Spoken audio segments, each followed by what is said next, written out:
In the morning, the sunlight shined from the east onto the street. The trees on both sides of the street were lined up properly. Ahead of the straight road was golden glory.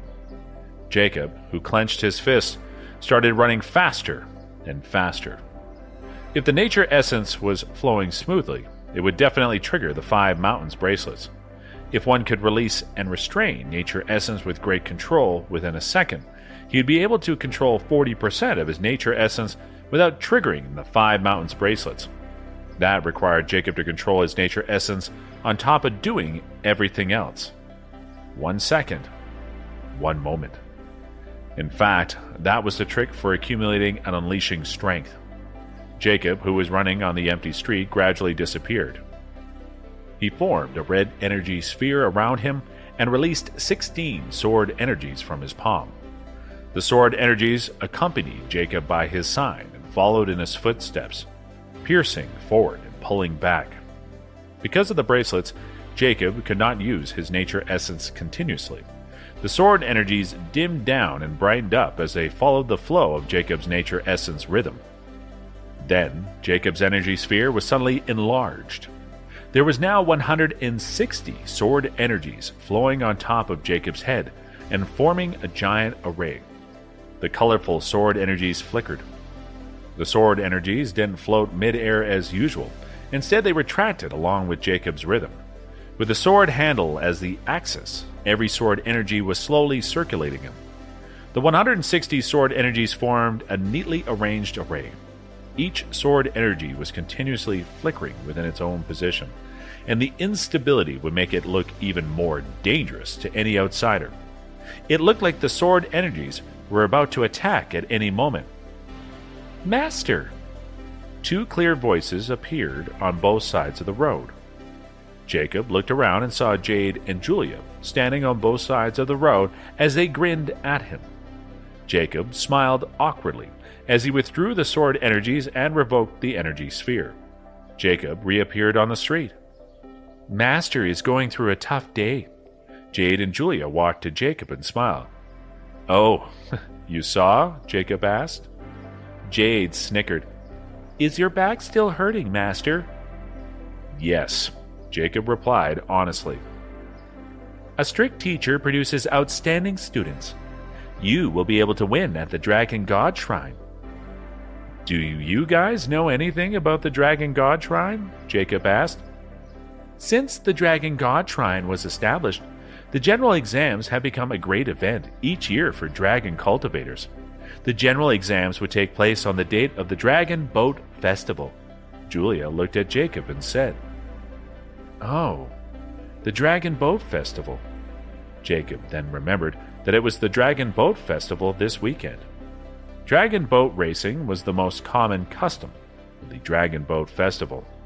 Jacob also heard from Grandma that the Dragon Boat Festival was actually a day to worship the dragon god. Jade suddenly turned serious and said, "Master, we want to give you some advice.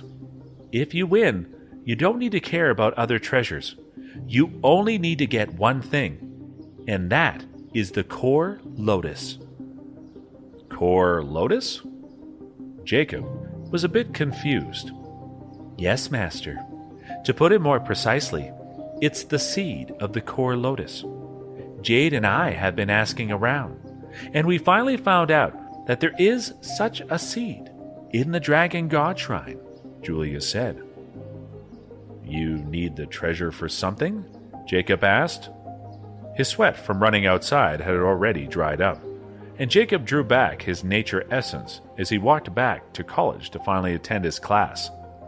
"Not for us, but for you, Master," Jade interrupted. "The 7-color snow lotus is one of the 10 best elixir materials, but the core lotus has a purer essence than it. However, the core lotus melts when it meets fire, so it cannot be used to make elixir pills. On the other hand, its seed is actually the most balanced natural ingredient in the world, and the most suitable for you to refine into a mystic crystal." Mystic crystal. Jacob was familiar with this word. A 1,000-year 7-color snow lotus can be turned into a mystic crystal as well. But the core lotus is a rarer treasure, no matter what, Jade said. Speaking of this, Jacob remembered the 1,000-year, 7-color snow lotuses left in the cave in the mountain where he had gotten Snowflake. Only cultivators under the 3rd level or the core formation realm could enter that cave, so Jacob wouldn't be able to get in there anymore. However, Kathy or Sophie might be able to get inside.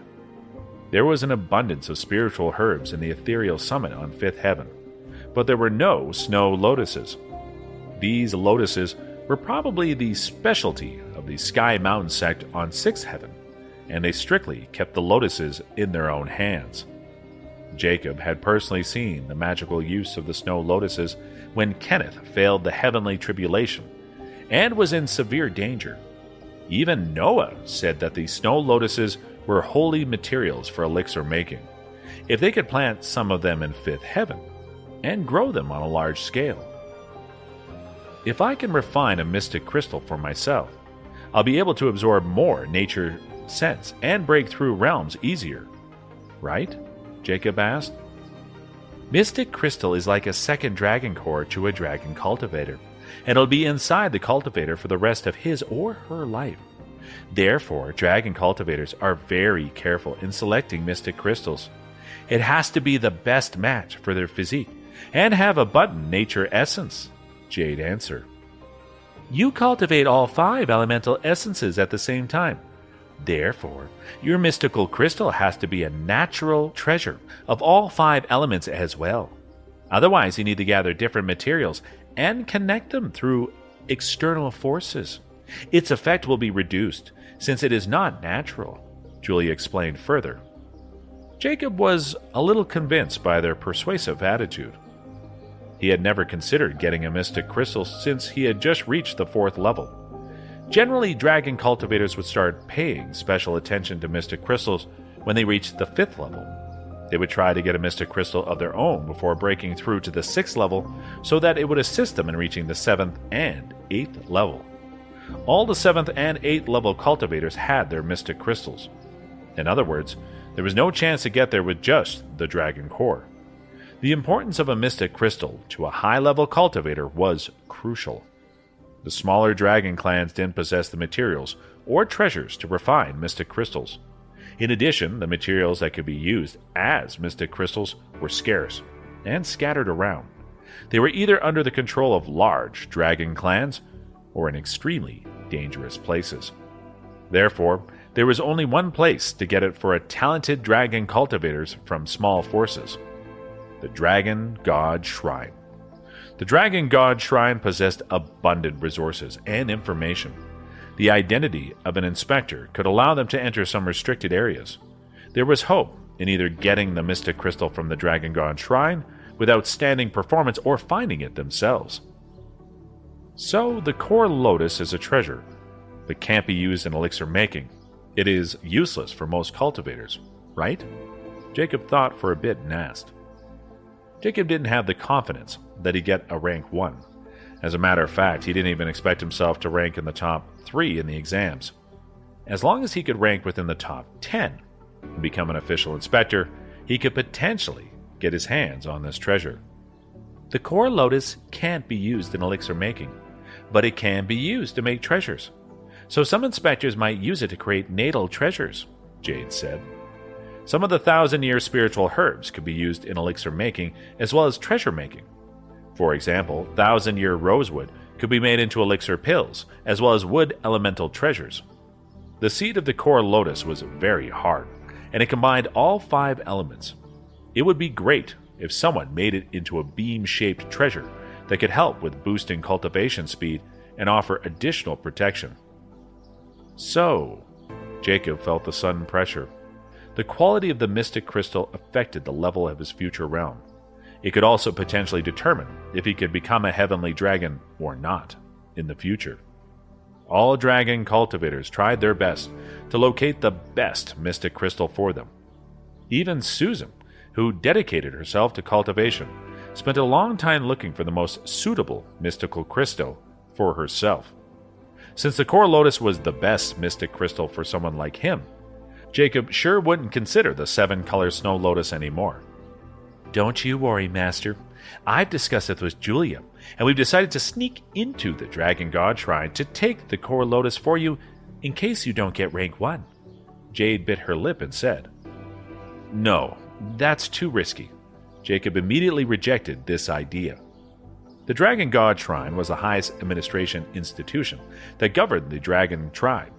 It was also the united force of the dragon cultivators against the human cultivators who were on and above 5th heaven. Even a top-tier 8th-level master wouldn't be able to get in and out of there freely, not to mention that Jade and Julia were only on the low-tier 8th level at the moment. "You two are more important than the core lotus," Jacob said slowly. Jade and Julia looked at each other again and felt the warmth in their hearts. They didn't know how to respond to him, so they just said, "You're important to us too, Master." Jacob looked at them and laughed helplessly. All right. I'm going to class." Jacob realized that it was almost time for class. "Okay, Master." The twins stood straight and said pleasantly. Jacob jogged to his class empty-handed. Morning class was about to start. Kathy slightly waved at Jacob from the front row. Jacob waved back. He thought for a bit before he walked over to her. He bent over and asked her quietly, "Did you and Sophie go to 5th heaven yesterday?" "Yeah, we did. We plan on going there every night from now," Kathy replied. "Oh, that's nice." Jacob smiled.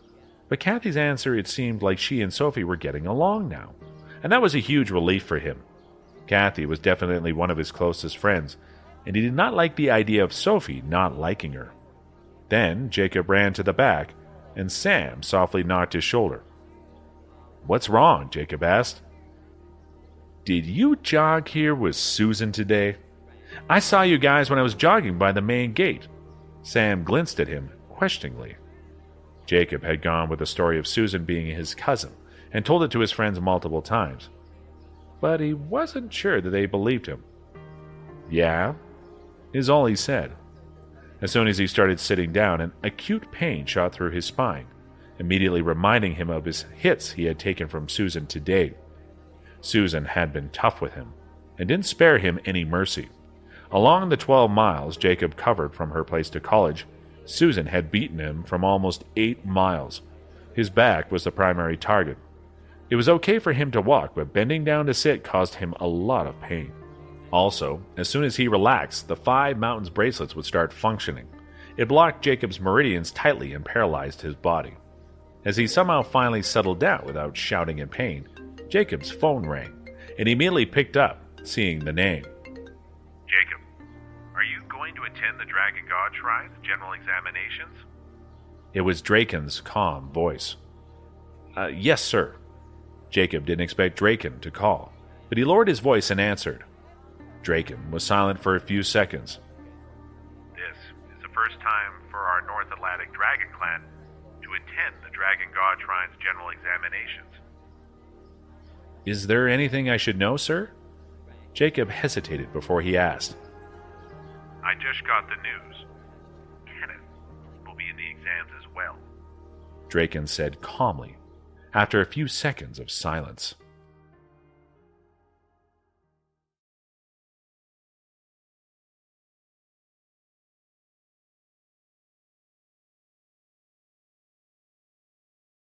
Elder Kenneth? Jacob tensed up. Ever since Kenneth failed to reach the heavenly dragon realm and almost lost his life, he hadn't returned to the North Atlantic. Draken initially thought that Kenneth went to train himself for a while and would quickly return. However, after leaving, no one heard from him again. Draken was worried that Kenneth was caught in some sort of accident, and he sent out people to look for his brother. Finally, a few days ago, he received news and found where Kenneth was heading. He was shocked that Kenneth was going to the Dragon God Shrine for the general exams.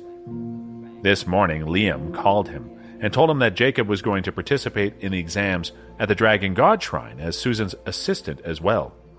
When he linked these two things together, Draken started to build a plan in his mind. "I'm not too sure whether this news is true or not, but at least it's a lead. That's why me, Soph, Helen, and a few elders will go to the Dragon God Shrine this Saturday, Draken said through the phone. Is there anything I can help with? Jacob asked. Nothing really. I just wanted you to enter the exams as a representative of the North Atlantic Dragon Clan, instead of Susan's assistant, Draken said. A representative of the North Atlantic Dragon Clan.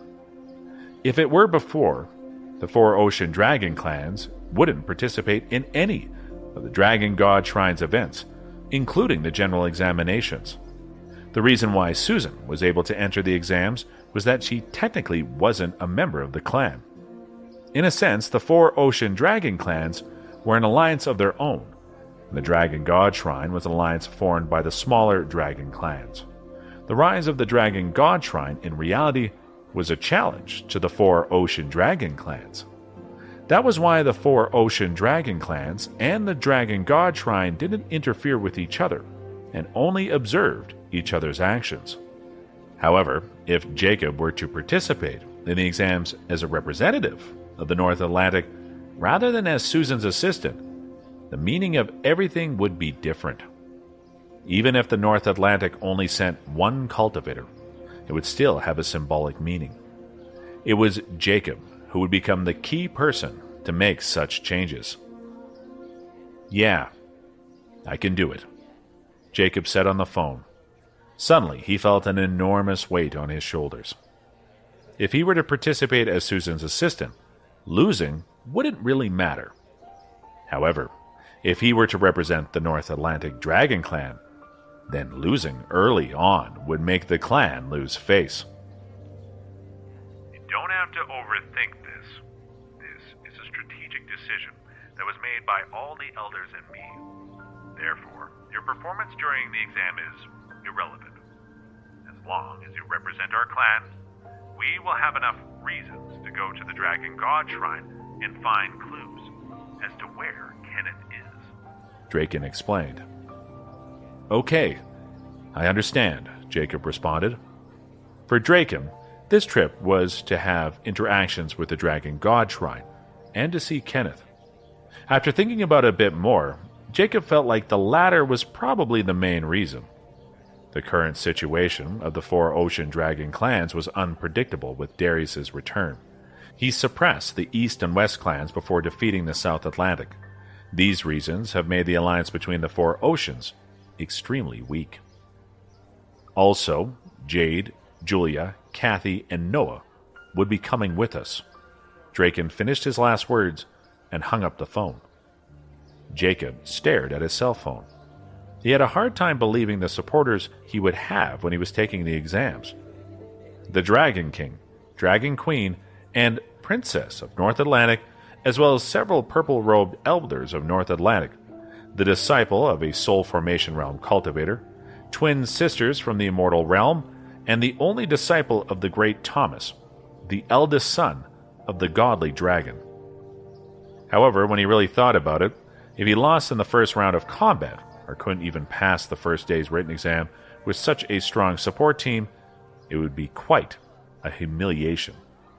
He suddenly sensed chills in his spine. At this moment, the teacher walked into the classroom and disrupted Jacob's thoughts. Time slowly flowed away. The bell that signaled the end of the class finally rang, ending the suffocating atmosphere in the classroom. Jacob slowly stopped circulating his nature essence according to the sword shadow scroll within his body. Just when Jacob was about to get up and go back to the dorm with Sam, a guy in a white t-shirt came over. He was Zach, the president of the chess club. Zach had extraordinary skills, winning all the competitions when he was in high school. When he entered university, he was the champion of the national amateur competition for 2 years straight. His talent and skill allowed him to be respected even by chess players around the state. He was also very good-looking. He was humble and low-key, attracting a loyal female fan base. Different from Michael, even though Zach was incredibly popular with the girls at school, he was never arrogant about it. Since he was rarely at school due to all the competitions, this sudden appearance he made in the classroom surprised everyone. I'm sorry, but are you looking for someone? Kathy asked while everyone else just stared at him. Jacob. Zach's gaze locked onto Jacob, who was at the back of the classroom. Everyone's gaze immediately turned to the back of the classroom where Jacob was. Jacob looked over and saw that Zach had a dim red light around him. The element of fire. Come with me. I have something to discuss with you, Zach said while he stared at Jacob. His voice was calm, but bleak. Jacob walked past the attentive crowd and went to the front of the classroom. Zach wore a pair of frameless glasses, and his eyes gave out a dim red light. The classroom was filled with chatter, all discussing what was going on. Zach is a prodigy in the chess circle. No matter how hard one thought, there didn't seem to be a connection between him and ordinary students. However, he suddenly appeared here and asked for Jacob in a provocative tone. This strange event led to plentiful gossip and theories. What is it? Jacob asked. A challenge. Zach uttered the two words coldly. The classroom got noisy. Where? Jacob asked. At the chess club, Zach answered. The people in the classroom were astonished. Sure. Jacob nodded without any hesitation. Zach nodded back and walked towards the staircase, and Jacob followed him. The crowd rushed toward the staircase and wanted to see what would happen. Jacob followed Zach to the block the chess club was located in, causing the buildup of a large crowd there. Zach is challenging Jacob to a game of chess? Really? If you don't believe it, just go to the chess club. What is actually happening? I heard it's because of Susan. Yeah, when they were walking towards the chess club, they talked about Susan. It must be that Zach likes Susan. Since Jacob and Susan came to school together today, Zach was probably infuriated by the sight. Great gossip. I can't believe that Zach has a crush on Susan. Just when the crowd was building up in front of the chess club, Jacob and Zach entered the room that was dedicated to the club. Zach had great accomplishments in the chess circle, including defeating famed professionals and bringing in countless honors and trophies for the university. In order for the members of the club to practice in peace, the windows of the room had black paper stuck to them, along with specialized sound insulations installed. Jacob and Zach entered the room, and the rest of the students were all trying to get a peek through the door, or trying to hear what was going on inside. However, due to the sound and light insulations, they couldn't see or hear a thing. Are you saying that you're challenging me because of Susan? Jacob looked around the classroom and asked Zach. There were 6 to 7 tables in the classroom, and they were decorated with black and white chess pieces. Susan sent out a secret notice to all secret clubs in the university. She said that whoever defeats you by Friday can replace you as her assistant. Zach looked Jacob in the eyes with unflustered emotions. Susan. She thinks my life is too easy. Jacob cursed her secretly.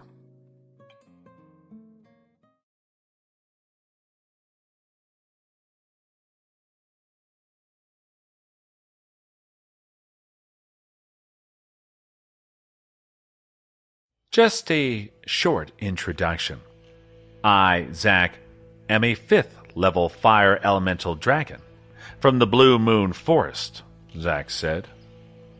I'm Jacob, a 4th level water elemental dragon from North Atlantic, Jacob said while backing up half a step. It's my honor. Zach put his hands together and then suddenly attacked. The classroom was lit up by a red light, an energy sphere. The 2 tables beside Zach bounced away. The black and white chess pieces rose. Zach put his hands out and counted 10 black and white chess pieces before throwing them towards Jacob. Zach had amazing chess skills, but his cultivation was also quite incredible. Although he looked like he was in his 20s, he might have trained for 50 to 60 years in order to achieve the 5th level. he had the skills to compete on the exams at the Dragon God Shrine. Everyone knew that the Dragon God Shrine had a quota for its official inspectors.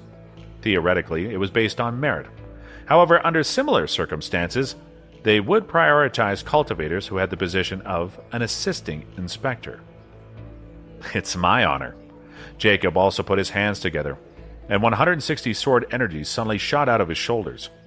The sound of the sword energies piercing through the chest pieces shook the classroom, and the floor was covered in broken pieces. With only 40% of his cultivation power, and only at 4th level, Jacob had to give it his all to defeat a 5th level cultivator. What is this technique? It was the first time that Zack had witnessed such a technique, and was slightly shocked. He stomped his foot on the ground, and the broken chess pieces bounced up again before dashing at Jacob. The broken chess pieces were lit up with bright red fire and followed the movement of Zack's palm. The little broken pieces had transformed into hundreds of flaming fragments. After Jacob moved his palms in the air, the 160 sword energies immediately doubled. The sword energies were flying across the room, smashing the chess pieces to the extent that there wasn't even powder left. Heaven, earth, array. Jacob said each word clearly and precisely. The sword energies gave out a humming noise, and the sparkling swords charged towards Zack's head, chest, and legs. With only 40% of his cultivation power, Jacob had to finish off the battle quickly. Also, he had to freeze his nature essence for a split second within each second to not trigger the 5 mountains bracelets. During the split second when Jacob's nature essence froze, the sword energies vanished with the loss of energy. Then, once Jacob managed to get his nature essence back up again, the sword energies reappeared. Never had Zack seen such strange attacks. Suddenly, a chessboard that was white and black appeared in his palm. This was his natal treasure. This treasure emitted a pure black and white flame, and at the same time, the sword energies already arrived at Zack's neck, stomach, and knees. The sword energies suddenly stopped, a few millimeters in front of Zack. With Jacob's continuous rhythm of stopping and re-emitting his nature essence, the sword energies vanished and reappeared. Even after taking out his strongest weapon, Zack was flabbergasted. "You lost." Jacob calmly uttered the 2 words. A mystic black and white flame was still floating around Zack's chessboard. He stared at Jacob, tightly gritting his teeth. Then he put the chessboard back into his body. From start to finish, the battle only took 5 seconds. "I lost." Zack nodded and stopped the red energy sphere. The dense sword energies rushed back into Jacob's body. Zack only had 1 natal treasure, but Jacob had 320. The sword energies were Jacob's nature essence, and they were also his natal treasures. "If you want, I can have another battle with you," Jacob said. Zack raised his head and looked at Jacob. The red energy sphere reappeared, and Zack's entire body was blazing with red flames. His skin turned bright red. The chessboard turned into a blur of black and white with a big fire dragon symbol at the center, emitting dazzling flames. When a fire dragon flies into the sky, it lights up everything. Zack practiced the raging flame scroll. The burning flames he emitted were capable of melting rocks. Jacob's sword energies reappeared from his body. This time, though, they weren't colorful swords, but were solely made up of black ones. Black water scroll? Zack couldn't help but scream. The black sword energies formed waves, just like the water in the netherworld, and rushed towards the flame. Water counters fire. With the countering element and the power of the sword array formation, Jacob's water elemental array formation did not lose to Zack's burning flames. The flames and the swords were colliding with each other. Water and fire opposed each other, and the flames around Zack and the water elemental swords around Jacob were wearing each other out. In a few days, the exams in the Dragon God Shrine were going to take place. It would be easy to pass the written exam, but the combat exams would be difficult. The news Susan spread out suddenly got Jacob a bunch of actual opponents to train with. In the university, there weren't many strong opponents, but there were a few dragon cultivators who were around the same level as Jacob. How could Jacob not accept this gift from Susan? Half an hour later, the chess club's door finally reopened. Zach walked out with a pale face. In contrast, Jacob looked proud. He waved his hands and walked out of the classroom. They both didn't explain anything. However, when Zach walked down the stairs, he almost tripped. From then on, the rumor of Jacob beating Zach in a game of chess spread rapidly across the campus. Isn't winning from Zach in a game of chess too incredible? Yeah, what else could they do in the chess club room? I heard that Zach looked pale when he walked out. He must feel terrible losing. Really? I don't think winning from Zach is actually possible. That Jacob, though. He's even great at basketball. Not only basketball, but he's also good at rock climbing and boxing. He's like Superman. He's a great singer as well. Guys, Nick, the senior year student, is going to the cafeteria to find Jacob, along with some companions. Isn't Nick the one that opened a few restaurants outside the campus? Yeah. I heard he wanted to find Jacob to discuss some things. A lot of people have gathered around the cafeteria. Let's go there too. All of a sudden, the school got turned upside down by the news.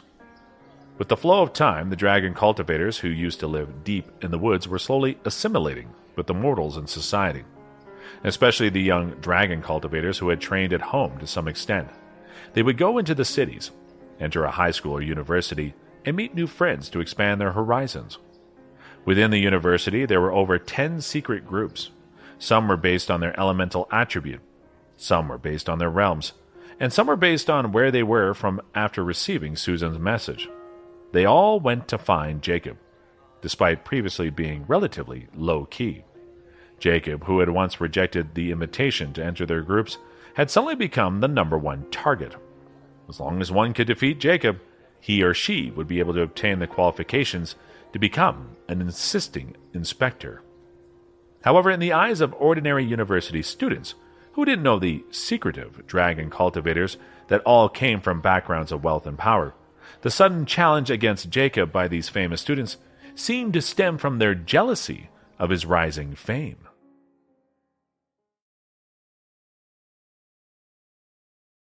A day quickly passed by. Jacob was exhausted and dragged his tired body to Susan's office. In just one short day, he had become the focus of the entire university. The authorities, however, had no intention of interfering with the students' gossip. Today was just the beginning.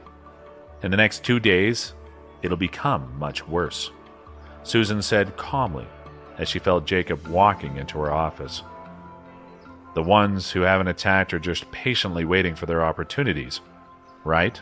Jacob asked. She opened her eyes and said, If you can't even defeat them, there's no chance for you to survive in the Dragon God Shrine. But I can only use 40% of my power, Jacob said while looking at her. Susan scanned Jacob with her cold gaze and said, The people participating in this exam have far superior powers than these students. She stopped for a bit before continuing. I watched your battles with Zach. You clearly won by a good margin in the first battle. In the second battle, you amazed me with your patience. Even a 5th-level cultivator isn't your match. Jacob lightly smiled. Although he wasn't a 5th-level cultivator yet, if he compared the volume of nature essence with a 5th-level cultivator, he was confident that he was superior. He had cultivated all 5 elemental essences simultaneously. With all 5 elements together, it was as if 5 4th-level cultivators were fighting 1 5th-level cultivator. Not to mention that he was able to counter his opponent's elemental essence and use sword array formations. Let's go. I bought frozen dumplings today. Susan opened a drawer and took out a bag of dumplings. Together in the drawer with the dumplings was Susan's sword. Susan practiced the Ice Frost Scroll, and her natal treasure was ice-cold nature. When Susan put the sword in the drawer with the dumplings, it worked as an automatic refrigeration system. As if something was stuck in Jacob's throat, he couldn't say anything. But it was Susan. For her to go out and buy a bag of frozen dumplings was already a vast diet improvement. Susan threw the bag of dumplings over to Jacob. When we go back, you're responsible for cooking the dumplings. Then you have to read the inspector's handbook, Susan said with a straight face, while she put back her sword. After that, she went out of the office. Jacob looked at her as she walked away. He held the bag of cold dumplings and couldn't help but laugh. She is the one who wants to eat dumplings, but she's afraid she'll overcook them. It's probably why she's making me cook them. After realizing Susan's true intentions, Jacob quickly ran out of the office to catch up to Susan. Days passed by quickly. In the evening, Jacob had to cook for Susan. Then at night, he had to memorize the inspector's handbook. The next day morning, he had to run to college with Susan.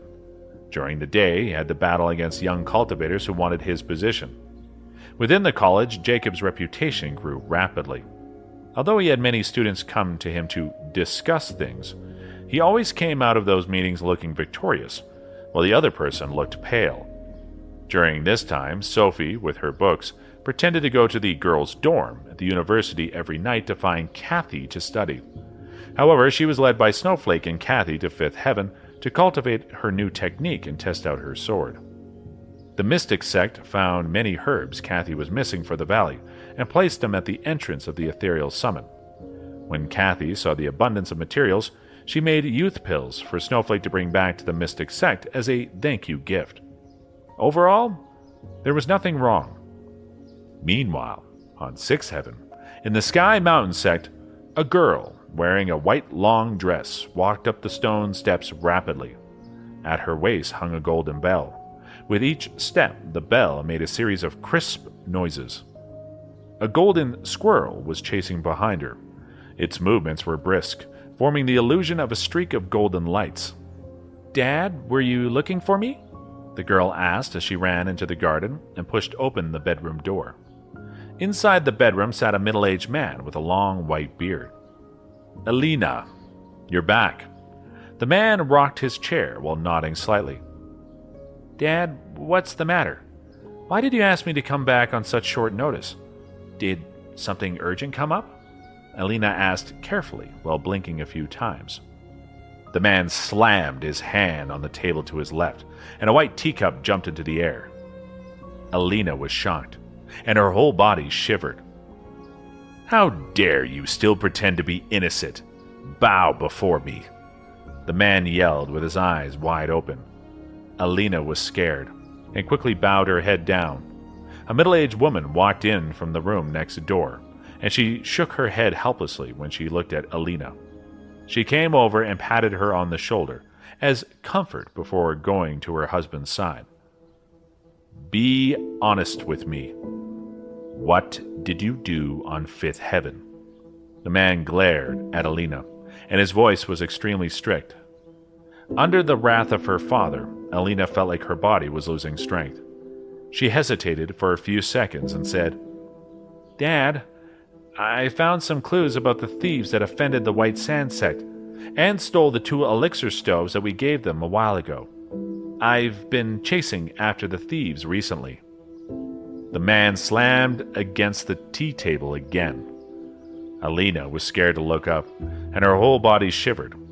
The woman beside the man felt empathy towards Elena, but she didn't utter a single word that might increase the man's anger any further. "How dare you try and fool me? You really think I don't know anything?" The middle-aged man was so mad that he turned purple from holding his breath. "You relied on Lily's powers and stole from cultivators who were passing by Fifth Heaven.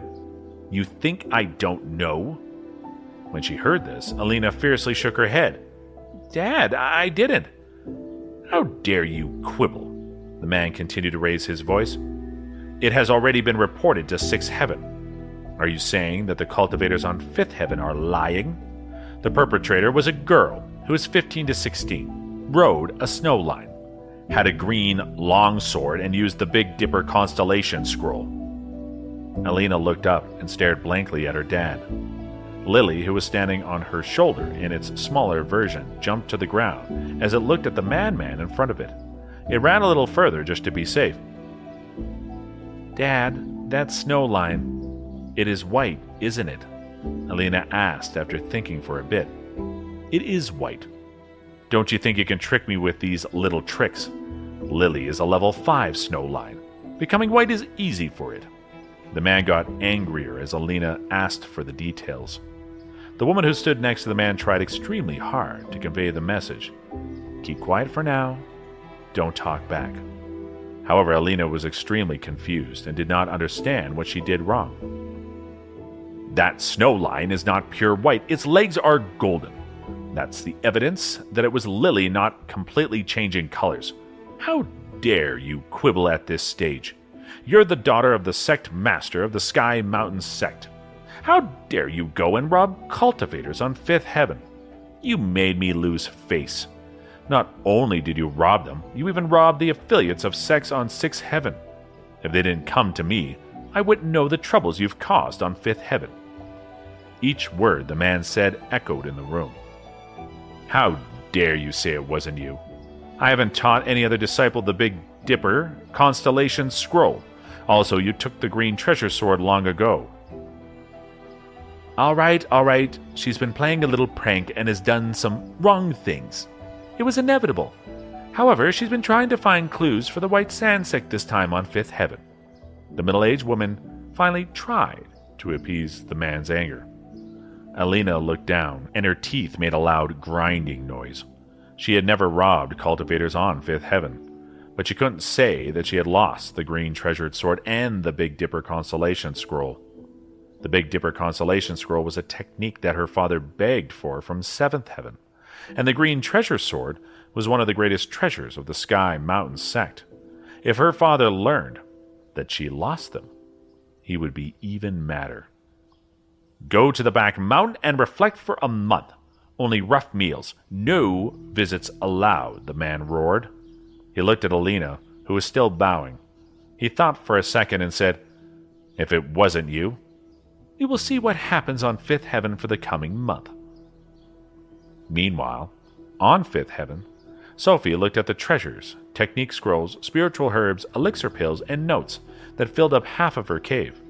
She puffed up her cheeks and said, These things aren't good. They're wasting so much space. Oh well, I'll take a break for a month.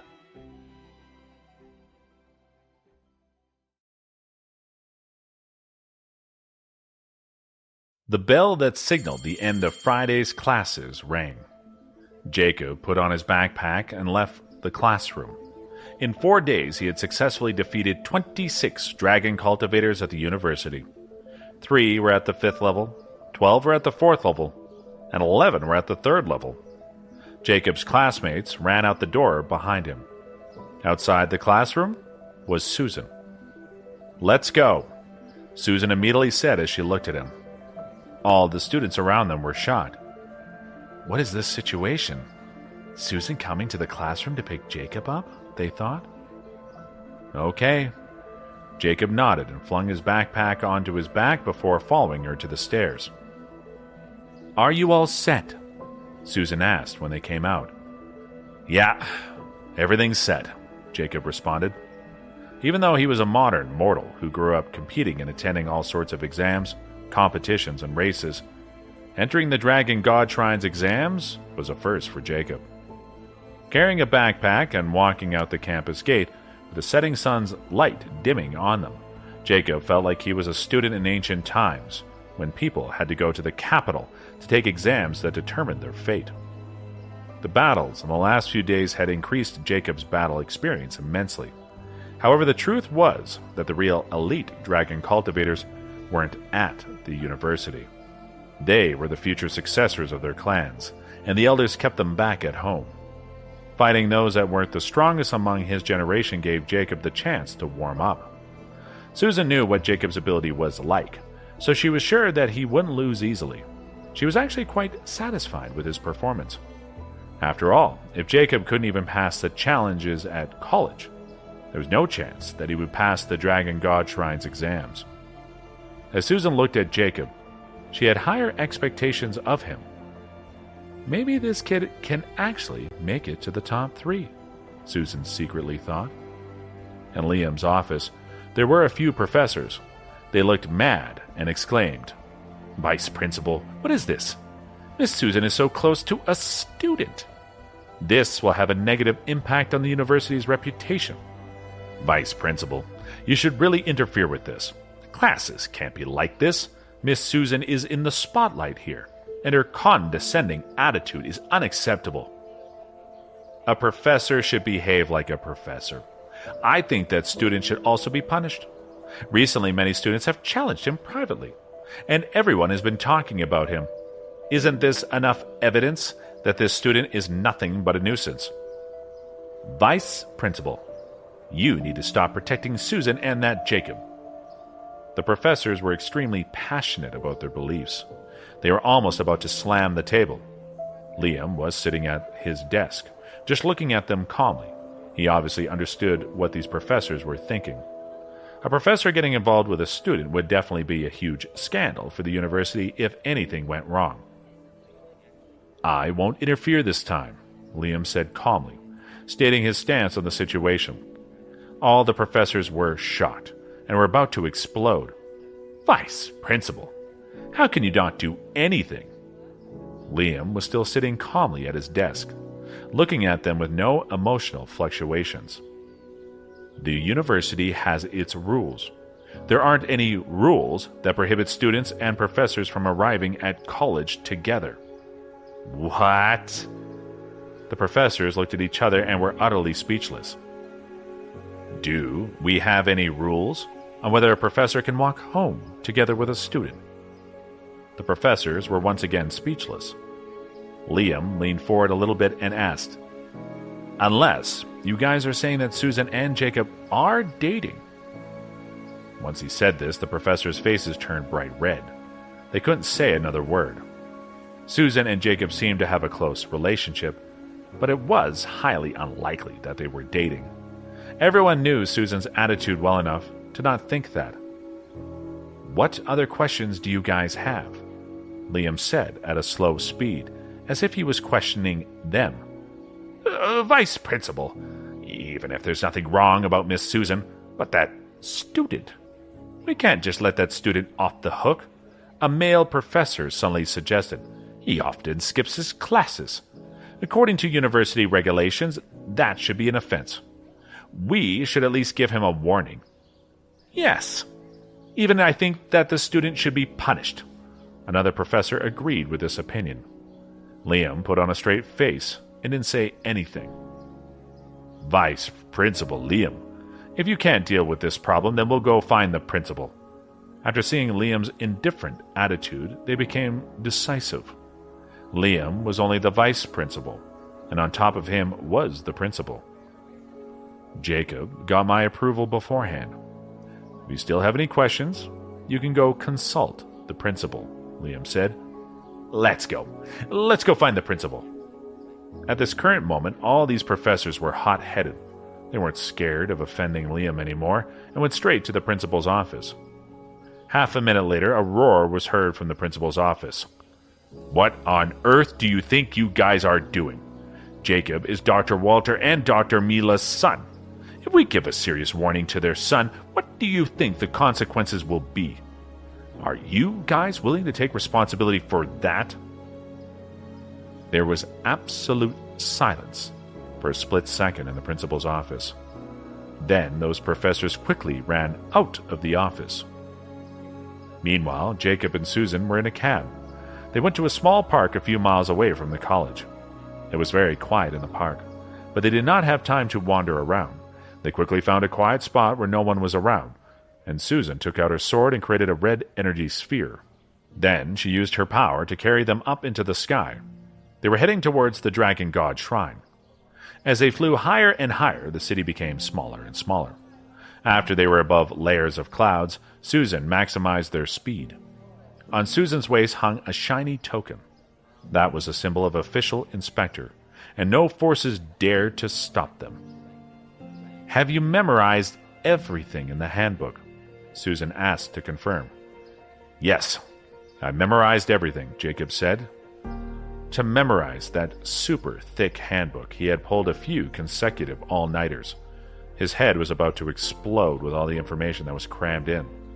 After all, even Susan couldn't remember everything. I hope you won't disappoint me, Susan said calmly. Although Susan didn't show any emotions, he understood that Susan had high expectations of him. I'll try my best, Jacob said decisively. Okay, Susan slightly nodded. The longsword they were standing on shone brighter. They flew for a whole hour, and then Jacob saw a large platform in the sky from afar. Around the platform were many other cultivators who were flying at full speed towards it. They were cultivators who came to participate in the general exams at the Dragon God Shrine. The whole platform let out a dim red light. It was enveloped in an energy sphere. During this time of the year, around the Dragon Boat Festival, the Dragon God Shrine will have exams for 3 days. Only during these 3 days will the Dragon God Shrine be open to the public. Normally, only the official inspectors who hold tokens can enter. Of course, they sometimes bring back criminals, and they're brought in too. Otherwise, no one else can enter. Susan saw that Jacob was slightly surprised, so she explained to him. So, the Dragon God Shrine also has a prison, Jacob asked. Dragon cultivators who have committed any crimes are locked within the prison here. All the 4 ocean dragon palaces have their own prisons, Susan said. The prison at the North Atlantic Dragon Palace is probably the Ice Palace, Jacob thought to himself. As they talked, they arrived near the platform with Susan using her longsword to carry Jacob with her. Jacob looked around. There were rows of small rooms lined up, and there were probably thousands of them. In the center was an enormous black palace, and around it was hundreds of large-scale battle arenas. Do you think this looks like the 9-Dragon Palace? Susan asked Jacob. A little bit, Jacob said. In the 9-Dragon Palace, there were mountains, lakes, abandoned buildings, and towers that reached the sky. However, the Dragon God Shrine was an enormous platform that had a series of rooms, battle arenas, and a massive palace with thousands of small rooms. The Dragon God Shrine was built based on the 9-Dragon Palace. However, we don't have the kind of power to support a platform as big as the 9-Dragon Palace. This is all we can do, Susan said. Jacob was left speechless. The Grand Palace was a historical site in the 9-Dragon Palace, and it was the ancestral home of all 5 elemental dragon clans. The Dragon God Shrine was based on the 9-Dragon Palace. Although it was not as big, being able to support its size in the middle of the sky was already a great accomplishment. The site of the Dragon God Shrine already showed off its power, and it was nothing to be reckoned with. Let's not waste time. You only have a little time to prepare. Susan slowly descended and landed on the platform. The written exam starts tonight. Here's your temporary identity token. I got it for you beforehand. Your room number is 246. Once you found your room, don't wander around, because that's not permitted. According to Susan's personality, she wouldn't utter a single extra word. However, this time, when she took Jacob to the Dragon God Shrine, she explained all the things Jacob should know in detail, in hopes that he would succeed. From her ring, she took out a yellow wooden token and gave it to Jacob.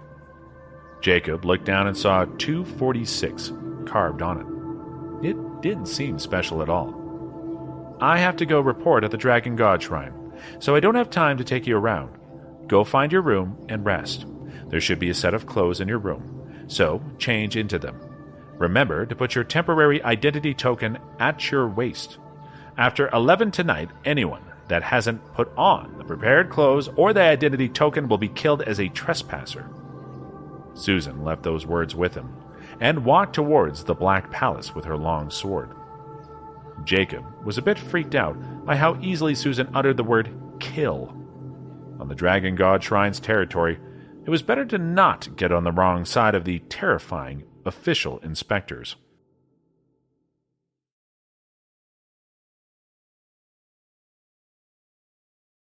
Among the rows of rooms, small roads connected them.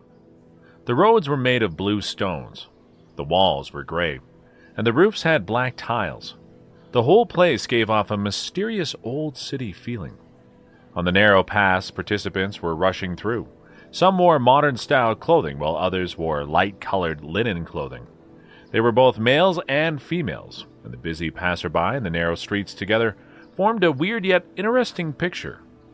Jacob was brought here by Susan, so he didn't need to go get his temporary identity token from the counter, but many of the other cultivators here had to go get the tokens themselves. No one other than the participants and staff members were allowed in the examination area for the written exam. The elders who came with the participants had no choice but to camp out around the site. For this exam, no matter which clan the participants came from or what role they had, they were all regular participants. 243, 244, 245. Finally, Jacob followed the numbers and finally arrived at his own room. All the rooms looked the same. It was a small room with an area of only half a square meter. Inside was a table, a chair, a set of clothes, and some writing tools. Jacob injected some nature essence into the temporary identity token, and the array formation that had locked the room opened. The set of clothes prepared was a long light brown robe. However, unlike the clothes the other participants he saw in the streets wore, Jacob's had two little silver dragons embroidered on the shoulders. Jacob changed into his long robe from his modern clothes. The last time he went to the Nine-Dragon Palace, Jacob was wearing a robe that had embroideries on the sides. That was his first time wearing such clothing. This examination outfit was plainer than the one he wore last time. Other than the two little silver dragon embroideries on his shoulders, there were no other decorations on the robe. The material used was also not rare at all, just something you could find anywhere, and the robe was just long enough to cover the ankles. The rooms in the area were only half a square meter big. From the table, which was placed against the wall, to the other walls, it was just enough to fit one person. Jacob sat on the chair and placed both hands on the table. There was barely room to move around. The dragon cultivators didn't come to the Dragon God Shrine for a vacation. They were all here to take the exam. With the thousands of participants, using such small rooms to fit everyone was reasonable. Jacob sat in room number 246 quietly, and he soon got bored. The people in the rooms beside him were all cultivators. All the cultivators were anxiously waiting for the written examination to start. Outside were some cultivators pacing around because they were too anxious to sit down. Jacob was a bit bored and didn't feel that well in the room, so he put his temporary identity token on and went outside. There were many young cultivators outside. Some were pacing back and forth, while others were talking in small groups. When the others saw Jacob walking over, they were all surprised. When he walked over, some stopped talking, while others moved out of his way. This showed that Jacob had a far higher status. Jacob was looking down and wasn't paying attention, so he didn't notice this. The only difference between him and others was the two little silver dragons on the shoulder, areas of his robe. He's an assisting inspector? He must be amazing. Careful! Let's not let him hear us. There were whispers all over the place. Jacob finally realized that the light brown robe with two little silver dragons on it wasn't just for anyone. It was only for assisting inspectors. No matter which dragon clan one came from, what role they had previously held at home, and how strong they were the same in the Dragon God Shrine. However, there was one exception: the assisting inspectors. At the Dragon God Shrine, the assisting inspectors were far superior to any other dragon cultivator. Although they all took the same exam, assisting inspectors were the most likely to become official inspectors. During the exam period, if ordinary dragon cultivators started fighting with each other outside the arena, it was perfectly fine. However, if anyone dared to clash against an assisting inspector, then he or she would be automatically disqualified. That was the exclusive right of the assisting inspectors. That was why these cultivators were more cautious when Jacob walked over. They were scared of subconsciously bothering Jacob. "I didn't think that I'd bump into you here," a voice suddenly sounded from behind.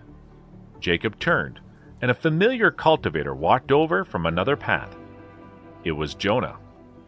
Jonah was from the Earth Elemental Dragon Clan and had fought Jacob once before in Elder Frank's martial arts academy. Jacob looked at him, and he felt like Jonah looked taller than before. He saw an identity token by Jonah's waist, and it read 297. Who is that person? Who is he? Isn't he afraid that talking to an assisting inspector this way might disqualify him? I know him. He's Jonah, an Earth Elemental Dragon. I heard that he's already reached the 6th level. His clan has focused all their attention on bringing up only him. 6th level? He must be mighty. In these few years, there hasn't been any strong cultivators that have reached the higher levels. Oh, it's him. I heard that he's one of the favored participants in this year's exams. He will likely become an official inspector. The cultivators around Jacob and Jonah started talking amongst themselves. Jacob watched as Jonah came closer. Jacob thought for a moment and said, I don't think I'd see you here either. Assisting inspector? Jonah looked at Jacob and said in a disdainful tone. The atmosphere started to become tense on the narrow path. The ones who were more cowardly stepped back because they were afraid that they would get involved and get disqualified. So what? You have a problem with that? Jacob looked at Jonah with hostility. I will beat you during the combat exams tomorrow. Jonah stared at Jacob and said proudly. The others were all afraid of Jacob, but he wasn't. He had fought against Jacob before and knew that Jacob wasn't that strong. If it weren't for the North Atlantic Dragon Palace, there's no way he would be able to be an assisting inspector, Jonah thought. Since he had just recently reached the 6th level, he was extremely confident in his ability and power. Although 6th level wasn't the highest, the person who had reached the 6th level could be considered a master. If he were able to get a mystic crystal, then reaching the 7th level was possible. A little assisting inspector is no match for me, Jonah thought. What he wanted was to reach for the sky, defeating all, including the assisting inspectors. Even with Jacob's good manners, he was infuriated by Jonah's attitude. The bell in the center of the Black Dragon God Shrine rang loudly. The platform that supported the Dragon God Shrine gave out a deep red light. The array formation of the Dragon God Shrine was up and functioning again, locking everything within it. It was 9 in the evening. The energy sphere was reinstalled, and any cultivators who weren't in it by now were unable to enter. Also, the ones who were inside couldn't fly out anymore. It meant that those dragon cultivators who were late were automatically disqualified. Those who were wandering on the streets quickly returned to their rooms. In 2 hours, the written exam would begin. From 11 in the evening, the official inspectors who were going to oversee the exam would gather. That was why during this time, the participants had to sit tight in their rooms. Jonah looked down at Jacob one last time and headed back to his room. So, he's at the 6th level, Jacob thought as he watched Jonah slowly disappear to the horizon. He clenched his fist tightly and then slowly relaxed it before walking back to his room. This should be the right time to see how far he has progressed from all his training back at the university.